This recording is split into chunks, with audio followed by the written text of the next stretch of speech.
محطة آخر وإلى محطة أخرى. نذكر الإخوان بأن الإضراب راه كاين مدة أيام خلال هذا الأسبوع هذا، كاين يوم الثلاثاء الأربعاء والخميس مع إقامة الخواتم الطبية. الله يجازيكم بخير. نحن في المراحل الأخيرة ديال النضال ديالنا، ربما راه كاين بزاف الأمور اللي الناس كتبان، رحنا قربنا على الإخوان، فمزيدا من التعبئة. الله يجزيكم بخير. وقفوا لي كاشي التزموا بالقرارات ديال المكتب الوطني، وقفوا لي كونسلطاسيون في لي سونتر دو دياغنوستيك. راه هذه راكم ضريبة ديال النقابة ديالنا، راكم احرجتم الوزارة واحرجتم جميع المؤسسات اللي كتخدم علاقة مع الوزارة باتخاذ هذا القرار هذا.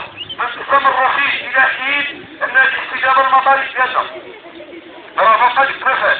وإذا الطبيب يوم عرض الحياة فلا بد أن يستجيب القدر، ولا بد للليل أن ينجلي، ولا بد للوزير أن تستقبل.